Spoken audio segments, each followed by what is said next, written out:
Well, good morning. Again, 10-4. That means, as the old CD carriers used to use as communicating one another, one would send a message and the listener would say 10-4, and you'd send a message back and they say 10-4. That means you have accurate communication. And so we're on again twice a week, 10-4.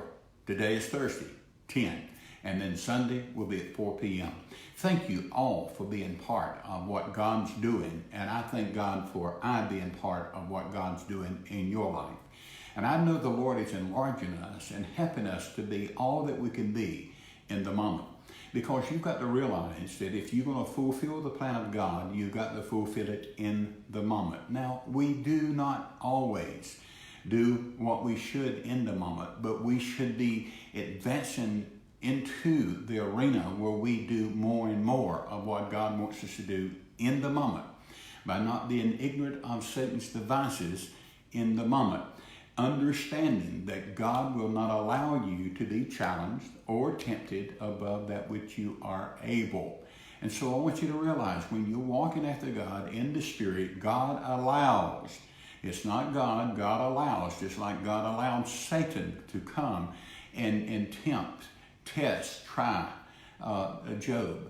But he would not allow him to touch Job. And Job was not the physical person. Job is the inward person. I want you to realize that right now. And I want you to realize Satan cannot touch us. We are born of God. But I got some news for you. God will allow him to touch your senses. He'll allow him to touch your emotions. He'll allow him to touch your mind with a vision that is in contrast to God. And this is a daily event for true ambassadors for God. What does an ambassador do? He fulfills the word, not a word, but the word that God wants spoken in the moment.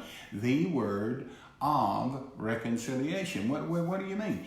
This person's challenging me. Well, it sounds to me like that God wants to reconcile something in that person that is an adverse to God, and they cannot even see it.